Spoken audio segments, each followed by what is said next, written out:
Do I need to be on a mic? Okay. Do you want to stand here? No. I can stand here too. It's fine. Can someone take a picture? I can also top it out.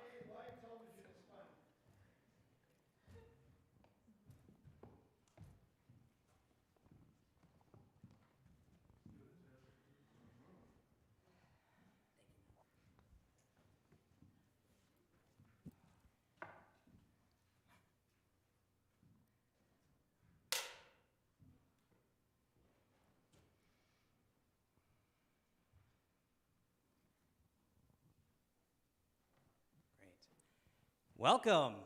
Hello. How are you guys doing today? Thank you so much for being here tonight. Welcome to the Alaska Theater Festival, Theater Alaska's new play reading of Sisters of Whitechapel, a short but true story by Annie Bartholomew. Yay.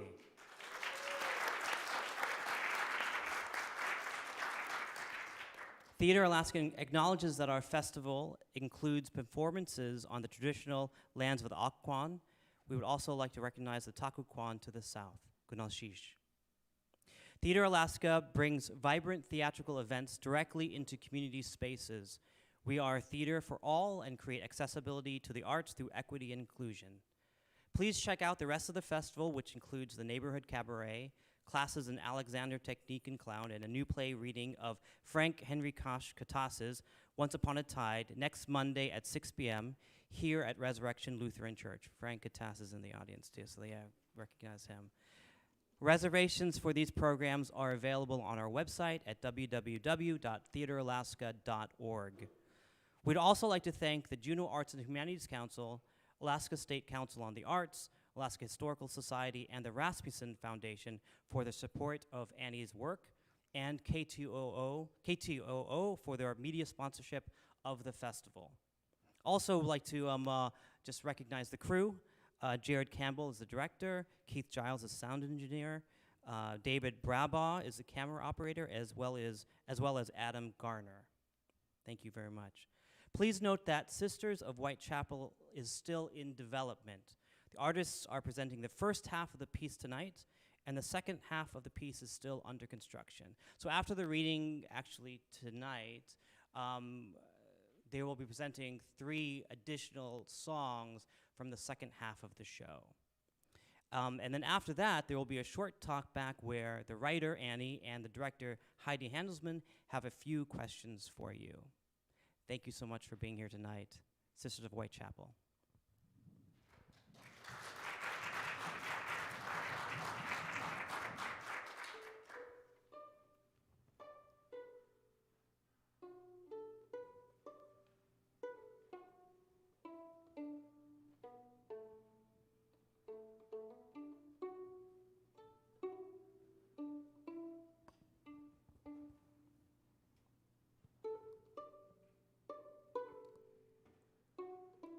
The life of the Northland is told, not made. Reports have gone out differing so widely as to condemn all. Each sees a different phase of it and judges from another standpoint. The Great Stampede of '98 brought silver, wealth, hardship, and harm. It sent thousands hither to a land of unstaked ground and unceded territory, a time which came to be known as the Klondike Gold Rush. The scarlet life of Dawson has no gilded lights from contact with the civilized world. It is naked vice, the bedrock of immorality laid bare, a mighty contagion of greed, that which no good man or woman can breathe its tainted atmosphere and again be quite as they were before. Here the good are contaminated, the careless defiled, and the vicious mad. The wages of sin is death. Even knowledge of its demi-monde, with its red curtain abodes and open gambling houses, is a destroying influence. To add a glamour of poetry and romance would be to put a wreath of orange blossoms on death's head and to twine its crossbones with roses. This life may be recounted in a light and frivolous way for the amusement of a distant public, but its reality should be dreaded and avoided. Let this be a solemn warning to those who are tempted to have contact with such a life. It may be mentioned that people in the Northland are seldom known by their right names. LaBelle Brooks, Madeline Blair, Millie Lane. We cannot speak to the dead, but every generation tries to tell their story, choosing winners and losers, heroes and villains, booms and busts. Who is remembered? Who gets to be forgotten? Who is heard? Books are written for classes. Truth is for the discriminating, wit and humor for the unwary, myths and fables for the credulous. Peculiar works are for peculiar people. Accept this work, then, as a study in shades of a scarlet life. Its stories are founded on fact, yet colored by the yellow papers and brash sensationalism of the time. Though the details may be changed, their truths are easily possible as an outgrowth of this life.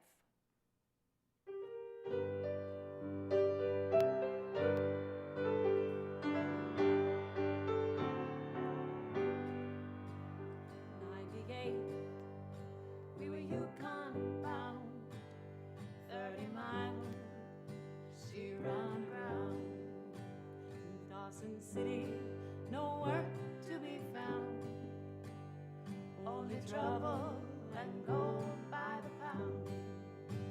I'm gonna lie, gonna cheat, gonna steal, I'm gonna fake all the things I can't feel. When I meet my savior, honey, I will kneel and work this room till I get a better deal. This room till I get a better deal. Whitechapel woman, dance hall girl, I'll be your sweetheart if you give me a whirl. But ain't no man gonna buy off me for a life as a wife to misery. For a life to a wife as misery.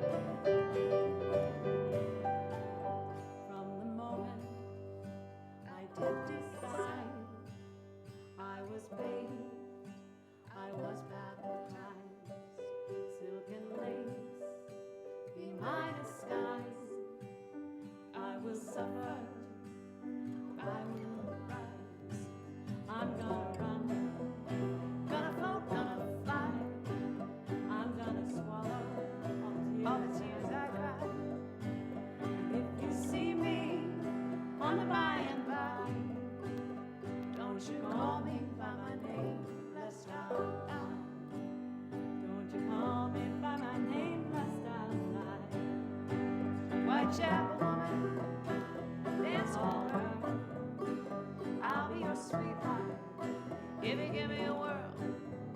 But ain't no man gonna buy off me for a life as a wife to misery.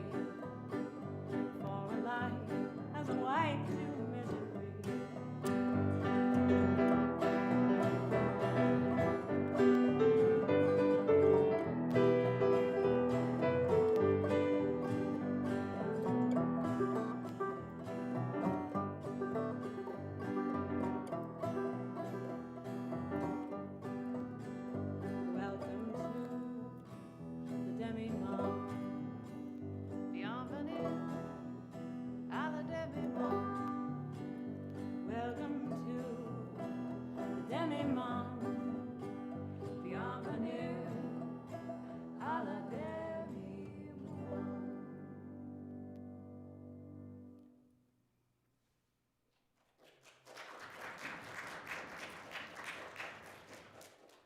My mother was a crusader for the Women's Christian Temperance Union, solemnly promising, God help me to abstain from all distilled, fermented, and malt liquors, including beer, wine, and hard cider. Her chapter met weekly to discuss this moral dilemma from the fine parlors of San Francisco's wealthiest families. The influence of alcohol remained a constant threat. The thousands of saloons and houses of assignation that plagued San Francisco's Barbary Coast required constant deliberation. They even fancied themselves as reformers and rescued the fallen women, helping them find honest work far from the gutters. When I was 15, we even accepted one of the waiter girls in our home as a domestic. She was just a few years older than me. Hattie was her name. Stayed with us for a season. She was beautiful, an Irish gal who came over on a boat with her 10 brothers and sisters. She came west for a job as a seamstress to support her family, but ended up in, well, my mother said it was not any place a proper young woman belonged. At nights, while Mother would attend her chapter meetings, Hattie taught me to play faro in the servants' quarters. She was so good at the game and cleaned the staff right out of their salaries. It lasted until one of the butlers lost big one night. Hattie was excused from her work the next day. I didn't even get to say goodbye. She was my only friend. I was 16 when Thomas proposed.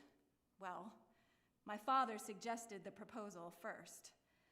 A business transaction to marry their two interests, my father's mill to Thomas's burgeoning timber company. All I knew is my mother hated the idea and objected all the way to the church. No daughter of hers was going to marry a widower, no matter how made he was. It wasn't a love match, but I had a name and Thomas had wealth.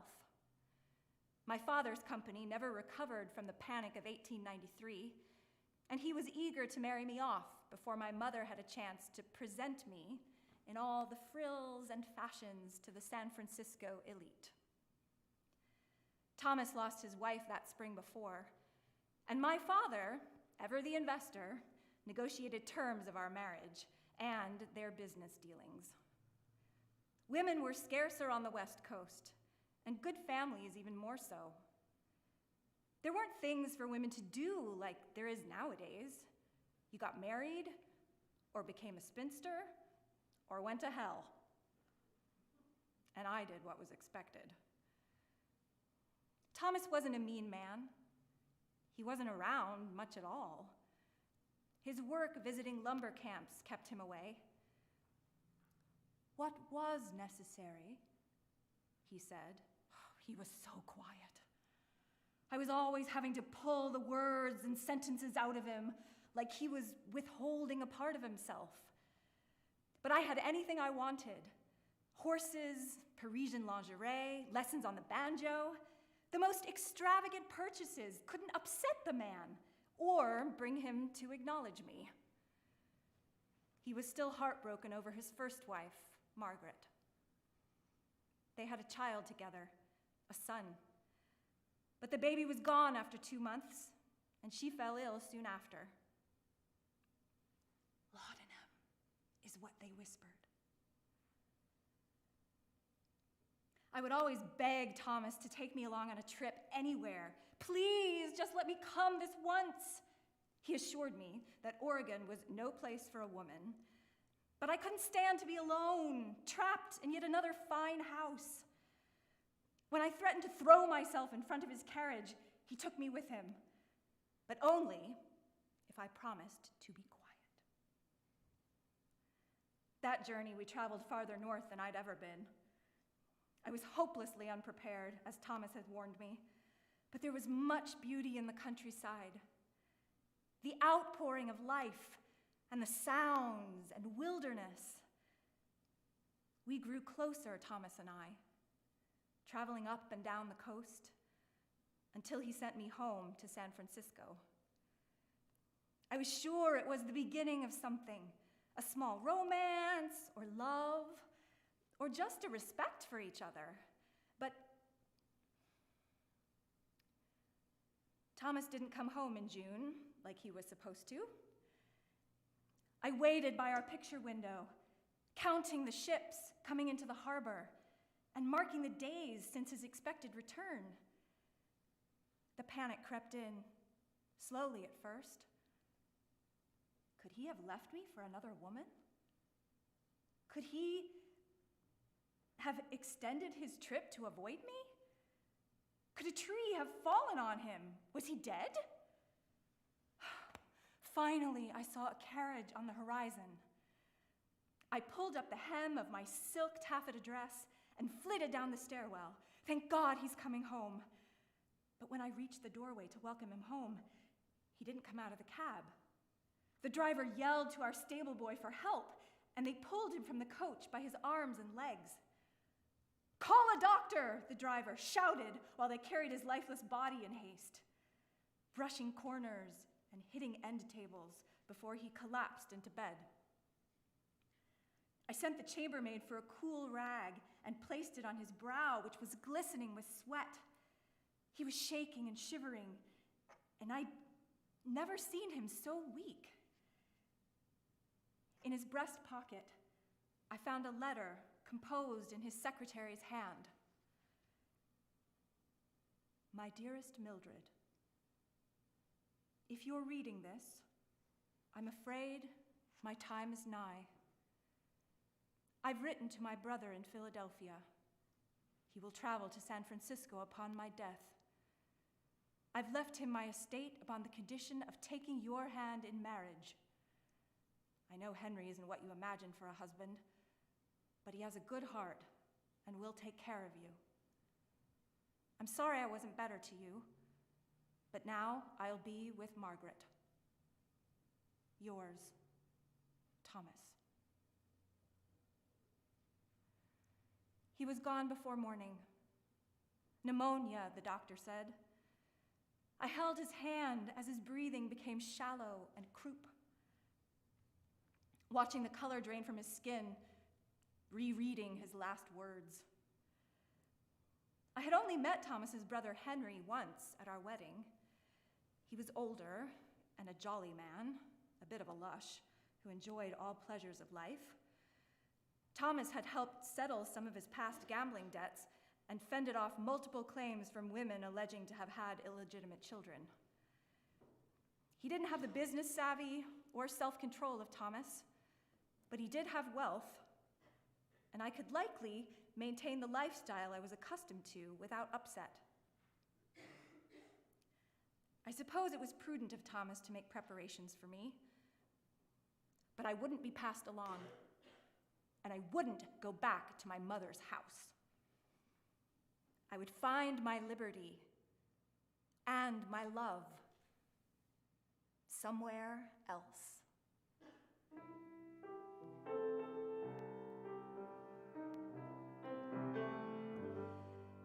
There are a few things a woman should carefully consider before starting out on this perilous journey. First of all, delicate women have no right attempting the trip. It means utter collapse. Those who love luxury, comfort, and ease better remain at home. It takes a strong, healthy, courageous woman to stand the terrible hardships that must necessarily be endured. First, and most important of all, by far, to be considered is the selection of proper footwear. At the very least, a woman should start with 1 pair house slippers, 1 pair knitted slippers, 1 pair heavy-soled walking shoes, 1 pair Arctics, 1 pair felt boots, 1 pair German socks, 1 pair heavy gum boots, 1 pair ice creepers, 3 pair heavy wool stockings, 3 pair summer stockings. The tall bicycle shoe with extra sole would make an excellent walking shoe, and a pair of rubbers fitted to these might come in handy during the rainy season. In the way of wearing apparel, a woman can comfortably get along with 1 good dress, 1 suit heavy mackinaw, waist and bloomers, 1 summer suit, waist and bloomers, 3 short skirts of heavy duck or denim to wear over bloomers, 3 suits winter underwear, 3 suits summer underwear, 1 chamois undervest, 1 long sack nightdress made of either down or flannel, 1 cotton nightdress, 2 pair Arctic mittens, 1 pair heavy wool gloves, 1 cap, 1 Arctic hood, 1 hat with brim broad enough to hold the mosquito netting away from the face, 1 summer dress, 3 aprons, 2 wrappers, 2 shirtwaists, snow glasses, some sort of gloves for summer wear to protect the hands from mosquitoes, and for bedding! 1 feather pillow, 1 piece of canvas, 1 rubber blanket, 2 or better, 4 all wool blankets, and an old miner would no doubt laugh at me and scorn for suggesting little satchel or handbag. But the comfort derived from the 101 little extra items a woman deftly stow away will doubly repay the bother of carrying it.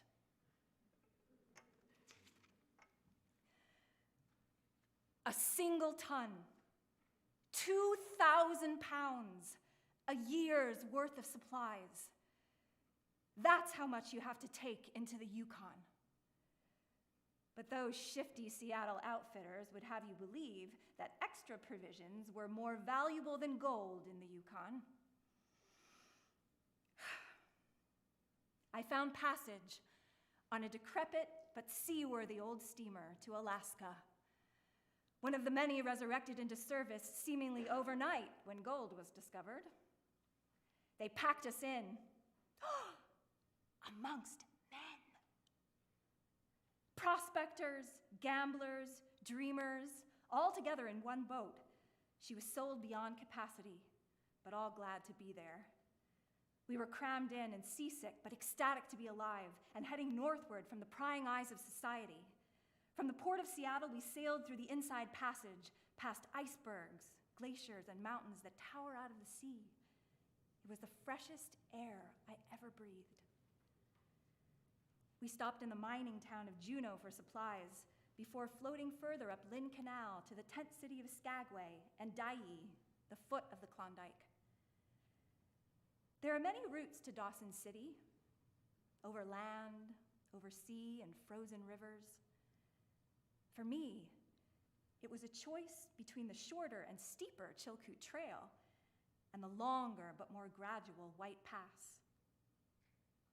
They say, whichever trail you took, you wish you had taken the other. They say, one leads to hell, the other to an endless damnation.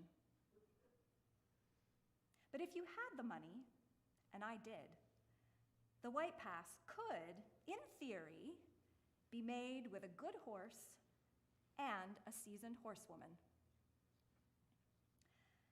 I found a mare for 5 times the price of a San Francisco horse. She was young. She was a young and spirited sorrel, the color of rust. She was stubborn. But I convinced her to take a bridle and wear a saddle. I found a party of miners who agreed to take me if I cooked for them and kept camp. We found some hardened packers in Skagway who had summited the White Pass many times over. The first miles were an easy trail ride, like my father's land in Trinity County.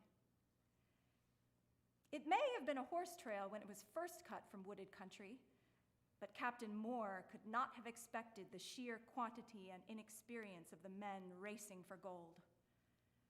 It was head to rear all the way up, bottlenecking at its narrow cliffs.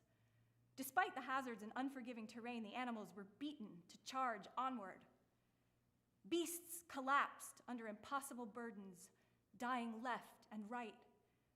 Their bodies littered the trail. Horses were swept away in frigid waters. Mules and pack animals falling clear over the winding cliffs. Ahead of us, a horse's leg snapped on a tree root. Its master didn't even bother to put it out of its misery. He just stripped off its pack and returned to the beach for more, leaving its tangled body blocking the trail. It was a death march. I vowed to treat my horse better walking alongside her most of the journey, coaxing her around the cliffs and breaks in terrain. But it became clear the animal was fading and needed water. Is there a creek nearby for our horses to drink? Like most of my inquiries, I was met by grunts and silence. Another frivolous request from the woman in our party. There were some falls up ahead, and I told myself I'd take her if we didn't find something better. But nothing better came. Just the unceasing smell of rot and howling dogs crying for mercy. Ma'am, I wouldn't go down that path if I were you. My horse needs to drink. It's inhumane. Ma'am, it's not safe. No, this isn't safe. No, horse, are you hurt? Her leg was broken, caught between rocks and uneven ground, all because of my carelessness, my selfish desire to run away from home and start a roadhouse somewhere. One of my packers followed me into the canyon with a Winchester rifle. I'll do it. Respectfully, ma'am.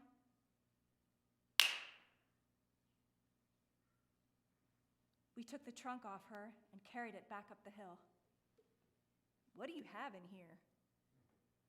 I couldn't even remember. We opened the trunk on the side of the hill, inspecting its contents. Can I pay you extra to take these? I wish you could, but we don't have the men, and we're short an animal. We pulled out the extra cast iron, my dresses, the Bible. Everything seemed less necessary, knowing I would have to drag it the rest of the journey. I pitched everything I couldn't carry over the hill, looking down at my animal companion. She was beautiful and still. I said a prayer and asked for her forgiveness.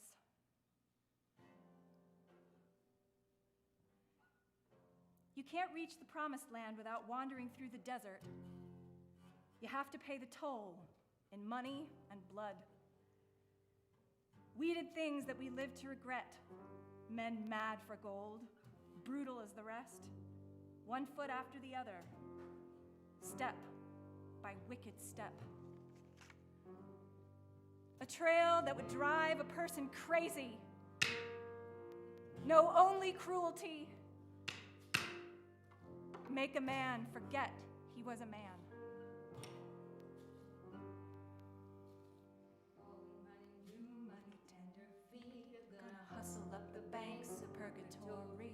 Load up on the burro till his back breaks. Take me to Dawson, don't care what it takes. Take me to Dawson, don't care what it takes.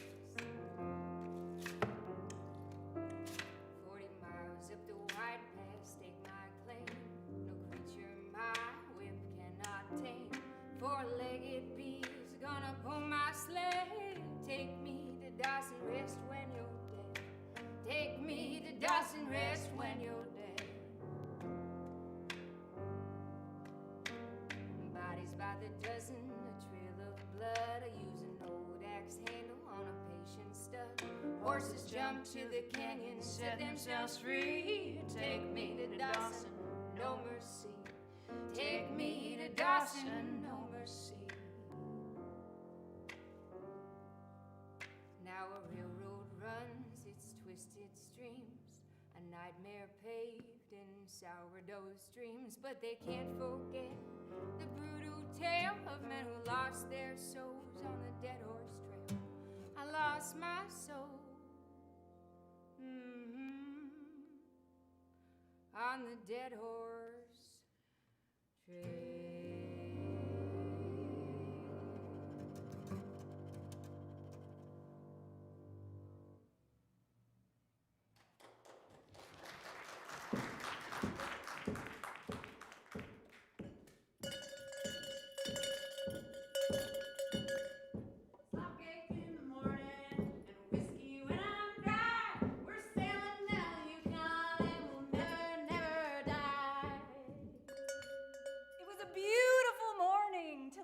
Dawson, Even with the frost yet on my breath, I felt the warmth of the sun for the first time since Seattle.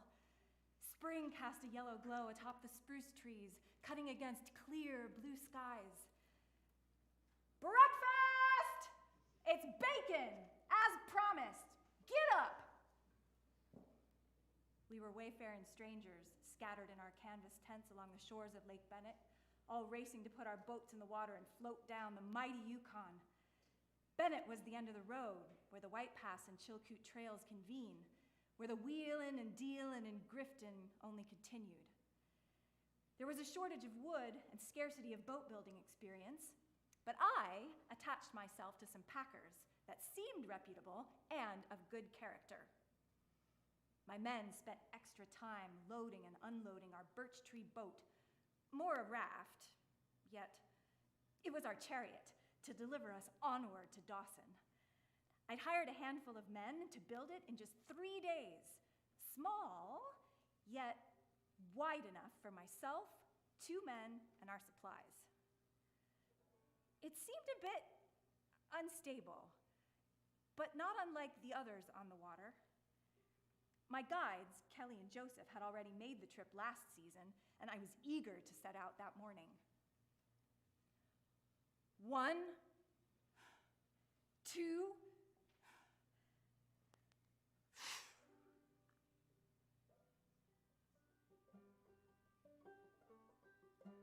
the water on Lake Bennett was so calm and beautiful, but it was nothing to the revelry of hearing the rushing white rapids of 30 Mile. Its first narrow turns washing over your ankles. We were finally on our way. Woohoo! I don't remember the boulder we hit, or getting pitched into the frigid waters, just the wringing of my head and gasping for air, and then current pulling me back under its icy depths by walking skirt. I called out to my packers, "Help! Help!" But they couldn't hear.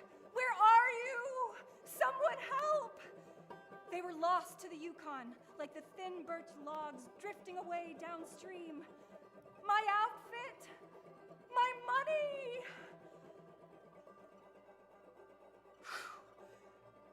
You all right, ma'am?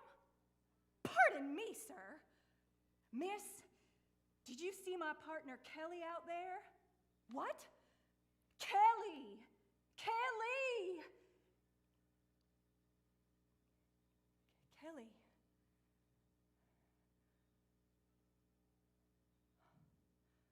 He was gone. Just like our raft. Just like my fortune. The banknotes and all of my things washed away. We sat on the shore in my last dress. We were soaked. Me down to my petticoats in the crisp morning air. Your fingers stop working in that cold. I'm sorry, miss. That dress is ruined. Look away! I won't be scandalized. What happened back there?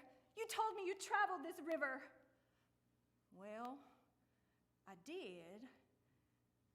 It was frozen. We didn't mean to mislead, but Kelly, where is Kelly now? Our raft is gone. All our provisions gone. What am I to do? I have no money, nothing. I don't even have a needle or thread, or even a pocket to carry these buttons.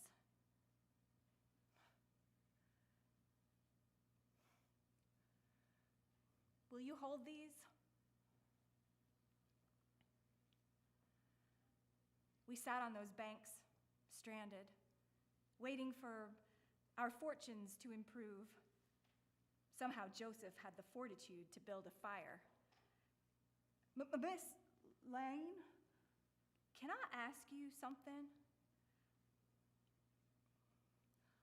All I have are these silver coins you paid me for the trip down, but I feel responsible for you. And I would like to marry you, to be your husband, Miss Lane, if you'll have me. Thank you, Joseph. But I need some time to consider your proposal. How many silver coins do you have?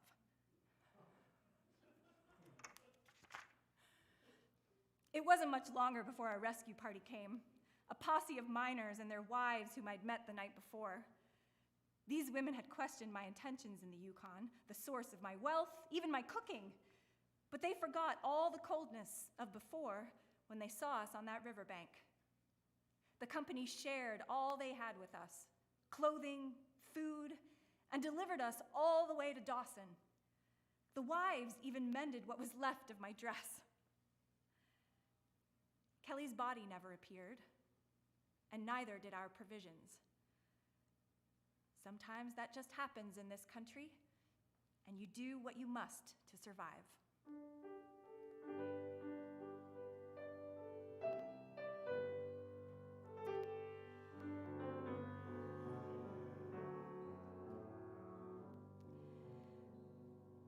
I did not appear a respectable woman when we landed in Dawson City. Our rescuers made it certain their sympathy ended at the water's edge, and Mr. Joseph left me for one of the many dance halls on Dawson's 2nd Avenue. It was just as well, because I had work to do, work to find, just as soon as I located a comb and a mirror. I walked from one end of the camp to the other, floating through the hillside amongst its canvas tents and timber frame cabins. Dawson City wasn't the Paris of the North. It wasn't the Paris of anywhere. Just another mining encampment. Dawson's streets weren't paved with gold, but rust, with wooden boardwalks that hardly kept the mud off your boots and swallowed the hem of many dresses. I searched for somewhere to sell my last earthly possession, Thomas's wedding band. I'd taken it off his body before leaving San Francisco and had it sewed into the bodice of my dress, next to my heart.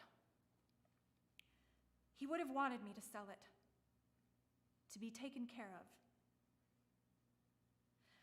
I can give you $10 for this, ma'am. But it's gold, sir. Miss, we're surrounded by gold. It was my husband's. He died. I'm here alone. I'm a widow, sir. I'll give you 12. I found accommodations in the middle of the road boarding house. The Ring paid for 2 nights, some safety and peace in an unfamiliar place, but not sleep. The liveliness of Dawson lasted into the morning light. The revelry of its saloons, gambling dens, and cat houses was unrelenting. I had a dream about dancing fiddles that could play themselves, scratching and screeching and growing faster and more frenzied in the hot, smoky saloon. They spun me around the dance hall, delightfully at first, and then growing dizzy and more out of control, until I lost my footing and was hurled into a card table. I woke up in a cold sweat. There was no escaping the direness of my situation, even in my dreams. I ate from leftover plates. It was scraps or starvation. Dawson City was the most confusing place. Rows of tiny cabins and storefronts run by just a single woman, adorned with red globes, large signs that read, "Laundry House," but they didn't accept or wash clothes.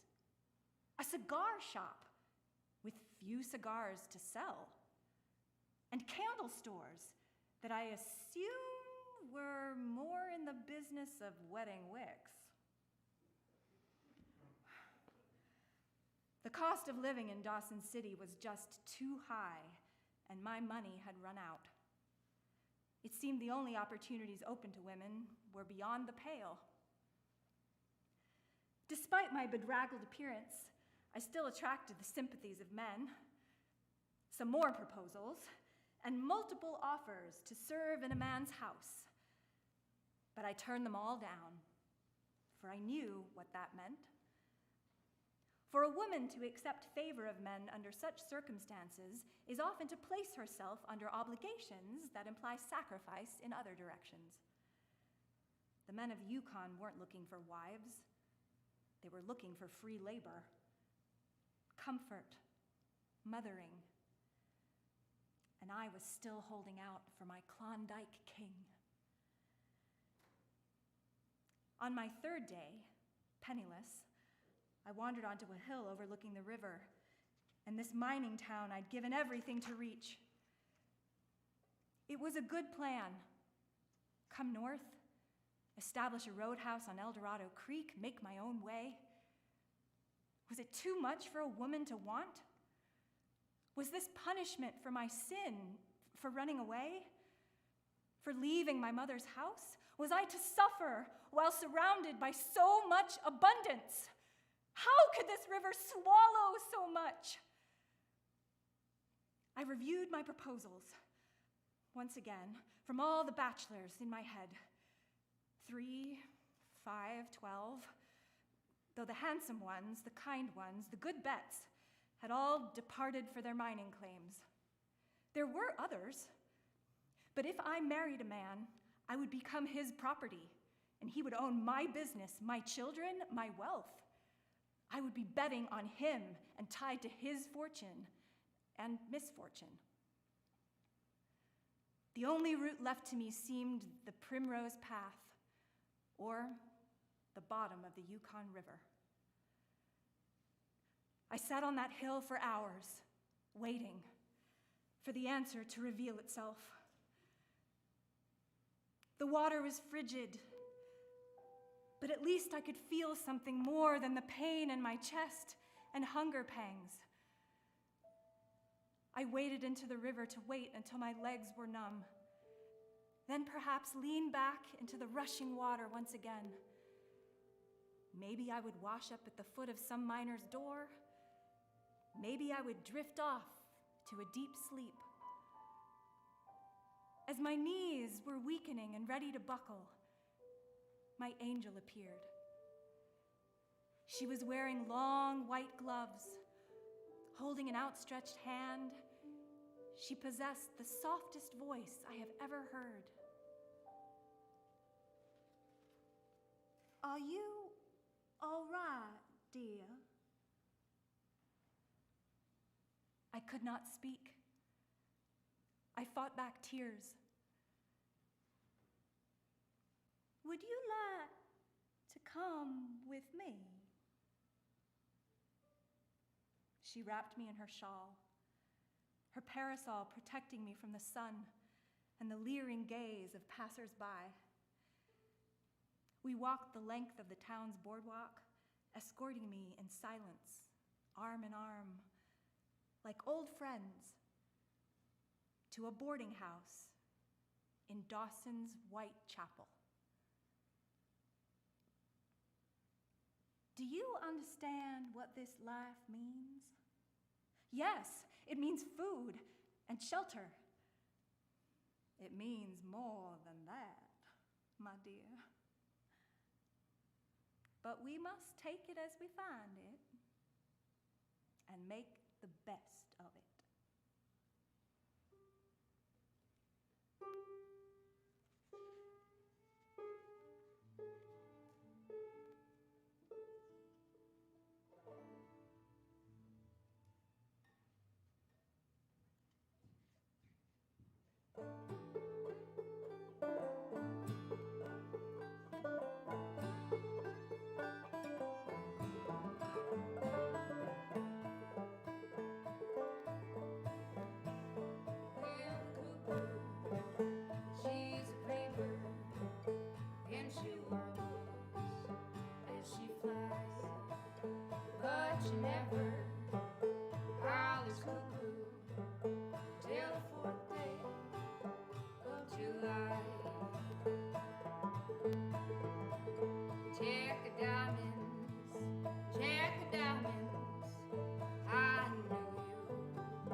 them stay. I'll feed them good laudanum, sip champagne all day. Well, the cuckoo, she's a pretty bird, and she warbles as she flies, but she never hollers cuckoo till the 4th day of July.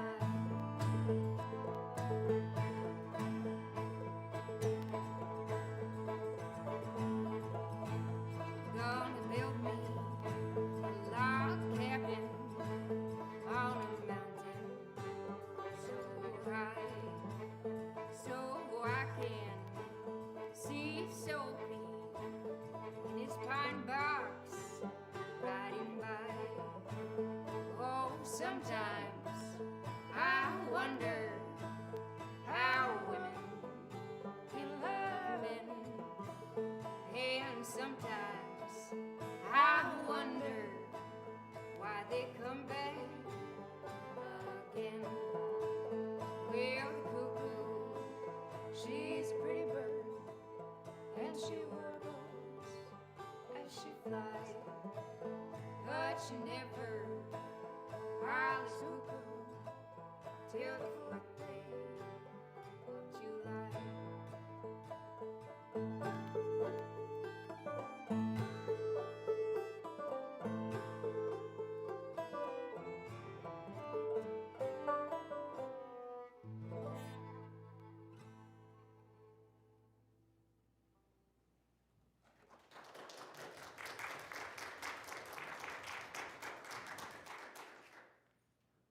The process of education in the oldest profession in the world is like any other pursuit. It requires time and effort and patience. It can only be acquired by taking one step at a time, though the steps become accelerated after the first few. Within an hour, my savior, Miss Lillian, made arrangements for me to be clothed and fed. Grace, show this poor soul to your room and get her ready. I nearly lost my footing climbing up the slanted stairs, still wet and shivering. My mud-caked wardrobe was replaced with satins and lace, finery I hadn't felt since San Francisco. The girl, Grace, combed out my tangled hair and dressed it in a Greek knot with curls that framed my face. She was not much older than me and had a kindness to her. It's not easy work, but you will get used to it. Have you thought about what your name? My name's Millie. No, your new name. You want to go home someday, don't you? I hadn't thought about what came after, any of it. It was like a part of myself floated away on 30 Mile River with my raft full of supplies. I'd lost the ability to think into the future. Imagining myself returning to the world of respectability was too far.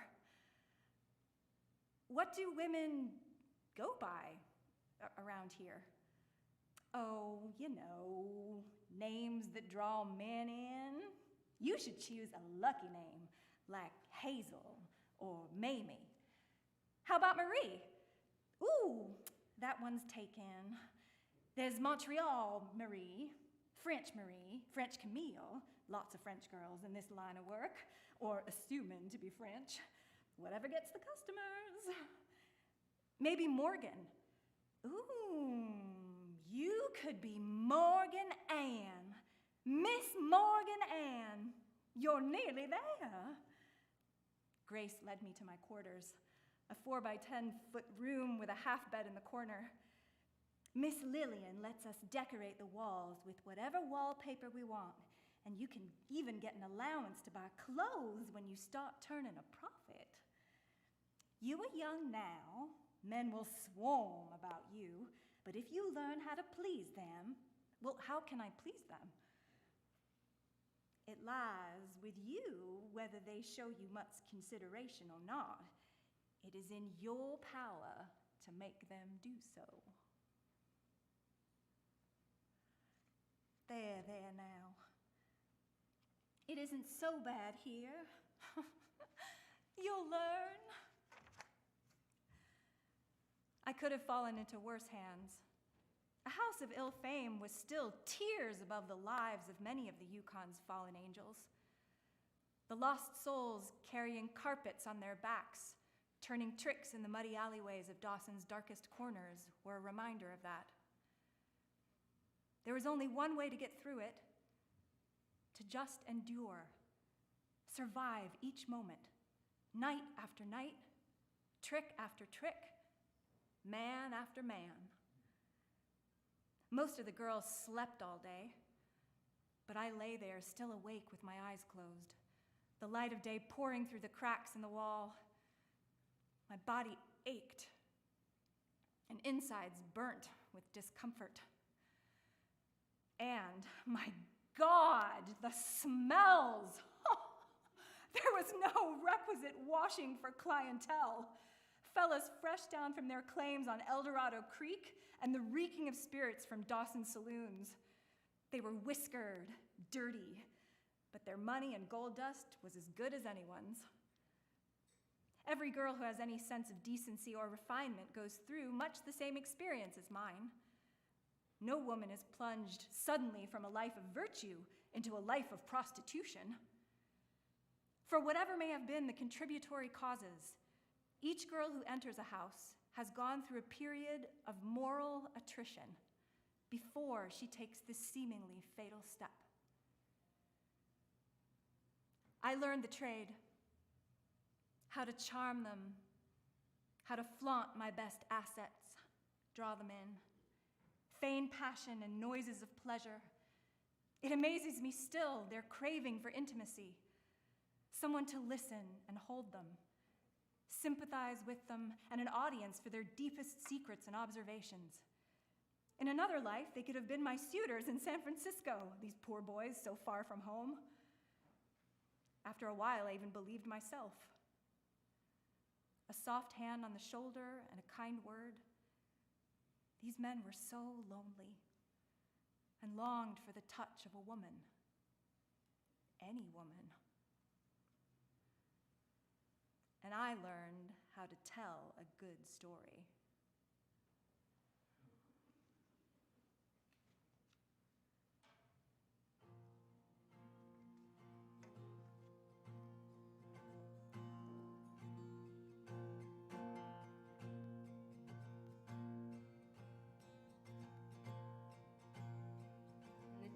Knows the Choco Pass. My husband lost his life. I know his prayers to the last were for his lonely wife. I lost my husband, you your son, you your brother bold. Then let us weep our griefs for one, all for the Klondike Gold. All for the Klondike Gold, my love, all for the Klondike Gold. All for the love of golden gain, all for the Klondike Gold.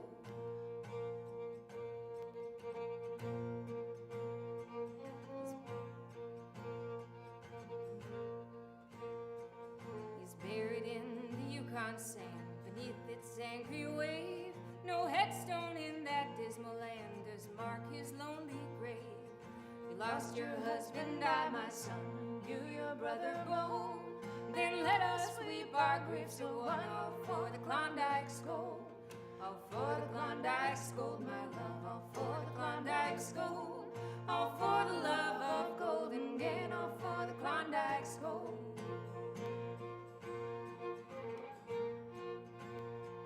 Like many another, he went alone, no card to help him long. He left me here in the old home to join in your sad song. Lost my brother, you my son, I my brother bold. Then let us weep our griefs so all for the Klondike Gold. All for the Klondike Gold, my love, all for the Klondike Gold. All for the love of golden gain, all for the Klondike Gold. All for the Klondike Gold, my love, all for the Klondike Gold. All for the love of golden gain, all for the Klondike Gold. All for the Klondike Gold, my love, all for the Klondike Gold. All for the love of golden gain, all for the Klondike Gold.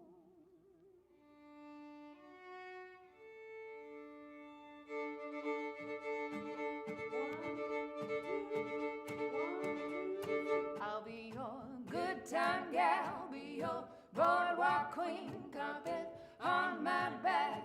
You know just where I've been, yeah, feel my sin. Feel my sin, feel my sin, feel my sin. When you fall upon hard times, sister, know you're gonna win. Where you want to be when that fog rolls in, I'll be on my knees, planting diamonds in my grin. Yeah, feel my sin. Feel my sin, feel my sin, feel my sin. Fall upon hard times, sister, know we're gonna win. Be your good time gal, be your boardwalk queen, carpet on my back. You know just where I've been, yeah, feel my sin. Feel my sin, feel my sin, feel my sin. When you fall upon hard times, sister, know we're gonna win. Child, you know we're gonna win. Mama, know we gonna win. Baby, know we're gonna win. Sister, know we gonna win.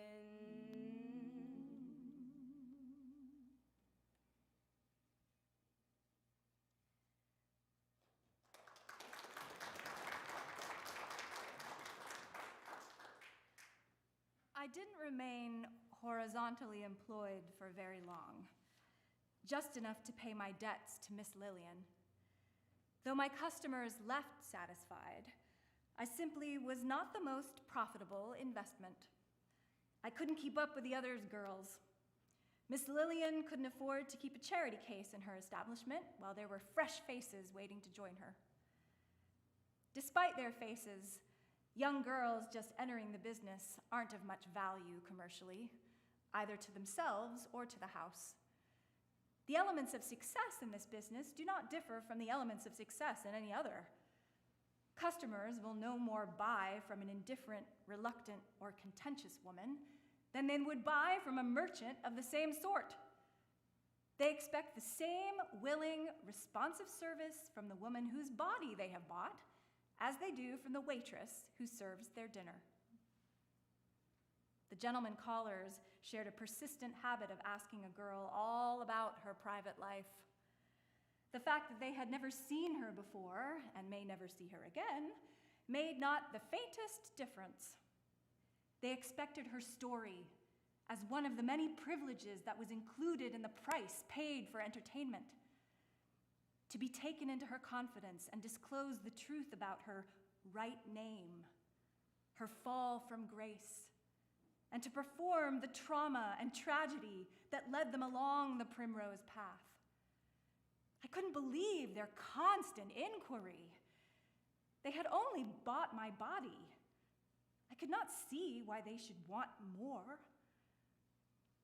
My love was not for sale, piecemeal, to every man who had the price to pay.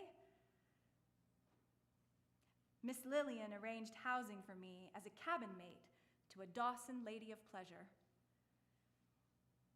After my final dinner, she called me into her room for a last word of advice.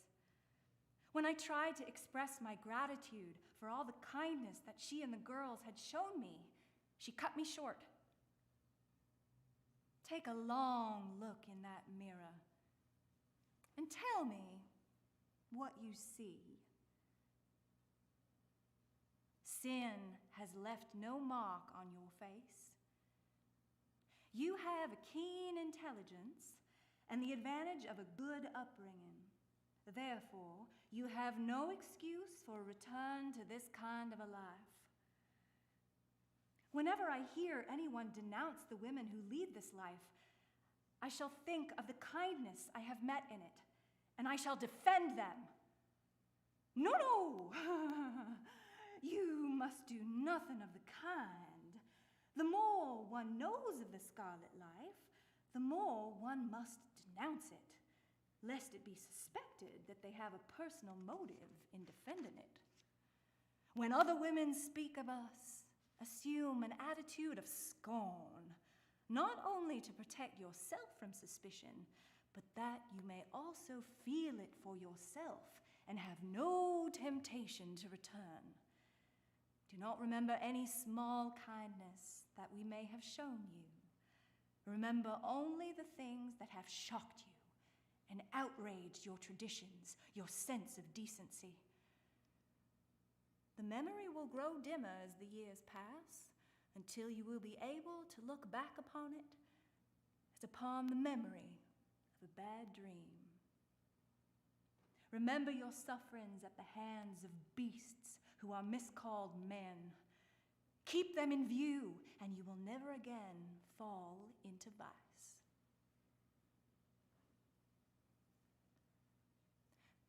Though I left the brothel, I was not free from the life entirely. I survived on the fringes of respectability as a percentage girl, making commissions selling drinks and dancing to the quick steps and waltzes of Dawson saloons. As difficult as I thought working on my back was, those dance hall women worked harder, and our only break was Sundays when the bars were forced to close. It turned out I wasn't the only woman with a mind to start a roadhouse.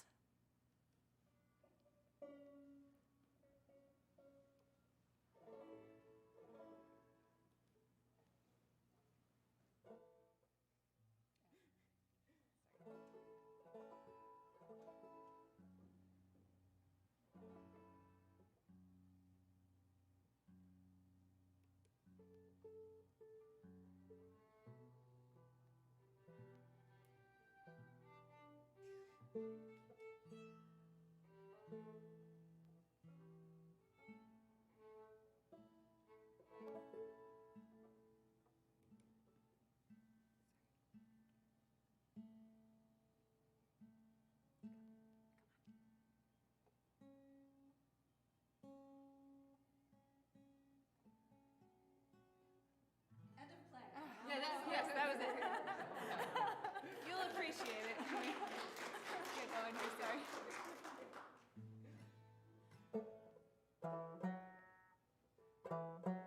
Lucy sells a mean cigar, hoping spring to fall. Lucy works harder than any man, and for as long as she is tall. Run around town and run around, Lucy, Lucy girl, where have you been? Run around town, run around, Lucy, Lucy, run back to me. Got her dress from a railroad man, shoes from a driver in mine. When she wears my diamond ring, honey baby, don't you shine. Run around town, run around, Lucy, Lucy girl, where have you been? Run around town, run around, Lucy, Lucy, run back to me.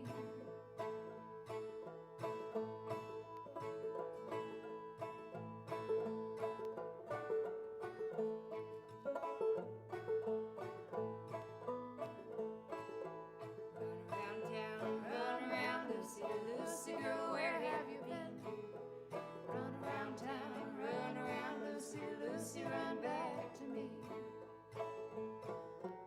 Lucy gets high on a mountaintop, Lucy gets down to the sea. Lucy got fast with my best friend, but now she's sweet on me. Run around town, Run around, Lucy, Lucy girl, where have you been? Run around town, run around, Lucy, Lucy, run back to me. Run around town, run around, Lucy, Lucy girl, where have you been? Run around town, run around, Lucy, Lucy, run back to me.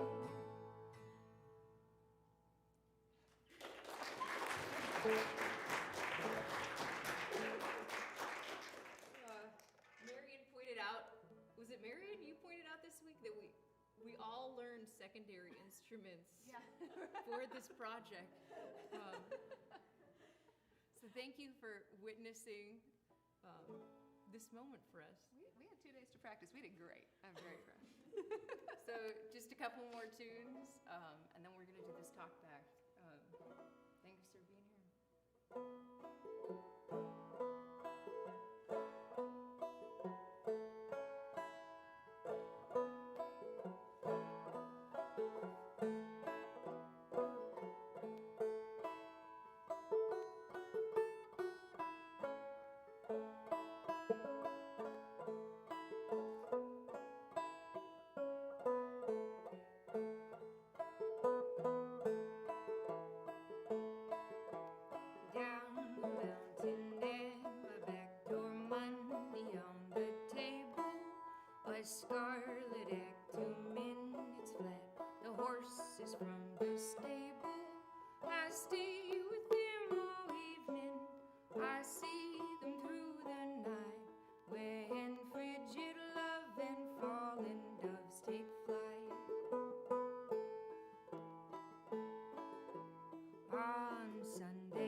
sailing through the night when frigid love and fallen doves take flight.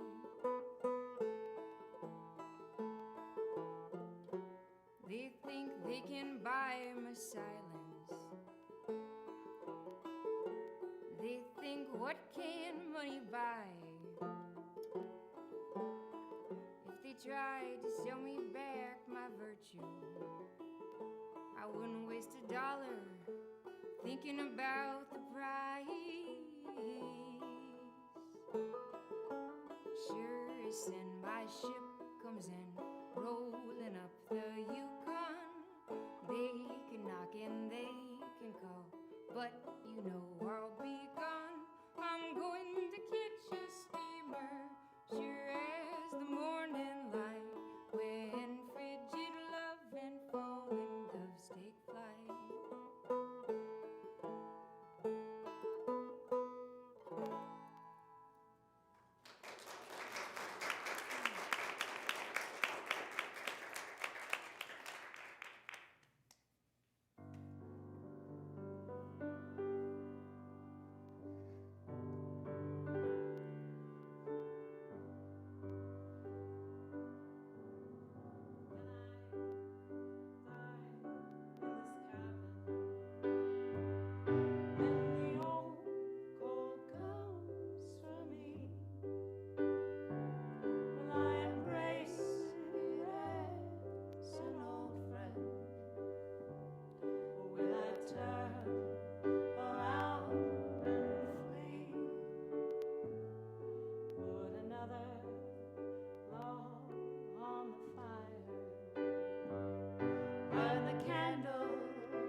Tell my father I was lost at sea, but to suffer the fate at the pearly gates, praying mercy, mercy on me.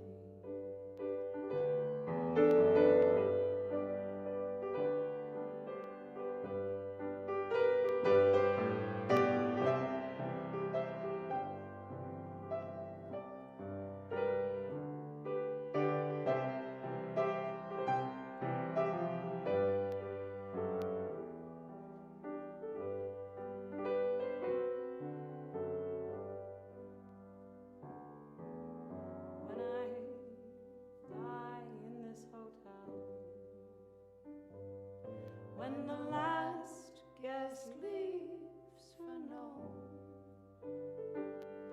onward to a younger lover,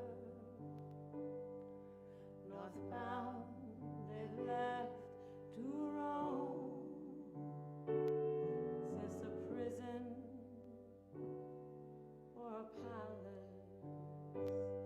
My underworld empire.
I looked up the date from the very first baby draft excerpt for Theater Alaska, and it was 4 months ago today.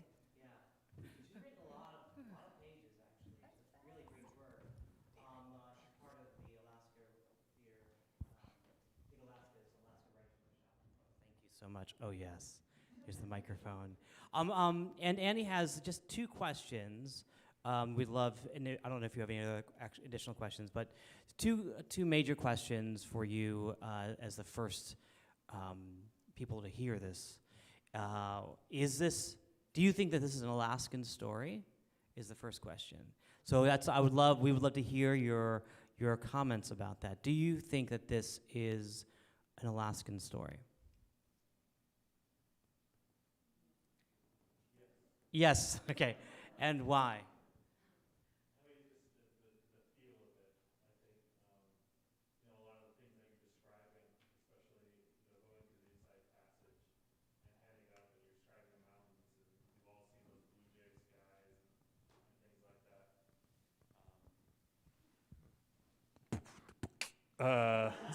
A lot of those things, and I just want to say you all were fantastic. It's so wonderful watching so much talent on stage. It was really a pleasure. But yes, it definitely feels like an Alaskan play, and it's all new information. These are new stories, but it all feels like it feels so authentic, and it's like something we've read about. And you said it's like compiling a bunch of different stories into one, and it's turning out really, really nicely. And another thing. Does anybody else have any other comments? Yeah.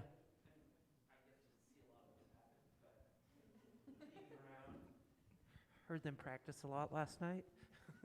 I do think it's very much, even though most of it's taking place in Dawson, which isn't in Alaska, right? It's Canada. So but the one thing I think is like a lot of us have these experiences being around mining in general, and growing up in towns that have it, a history of it. Like I grew up in Fairbanks. They have a history of gold mining there, and where else is there? I mean, like here in Juneau, a lot of stuff like that happened here, and other minerals and things like that. So I just think it has an Alaska feel to it for sure. Great, over here. And I'll say that the fact that it starts in San Francisco is actually very Alaskan. I'm actually an Alaska historian, and that's really the origin of so much of the history of commerce in Alaska and of immigration. And in the end, so many Alaskans are not from Alaska. So, I mean, so many people who now are here have this origin story that it starts elsewhere. So I think the San Francisco element also makes it Alaskan. Anyone else have a comment? Haley?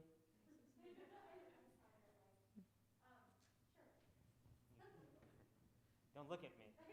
Don't look at me. No, I mean, I would even just tag on to that. There were stories that I was just thinking were historical, even just knowing like the Red Onion and Skagway and women like moving themselves and looking for opportunity, but then also thinking how that parallels, even my own migration to Alaska, looking for something more like a land of opportunity. Cool. Yeah, go ahead. Yeah, I had the good fortune to work on the Princess Sophia opera, and of course so many of the passengers on that ill-fated ship were from Dawson. So this just seems to kind of be bringing it full circle. I think all of us in Juneau probably heard about the choice of the Chilkoot or White Pass, and I heard so much about all the horses dying along the White Pass trail, and the script just brought that out. I mean, it just really hit home. Very powerful. Yeah. So yeah, I think it's totally authentically Alaskan.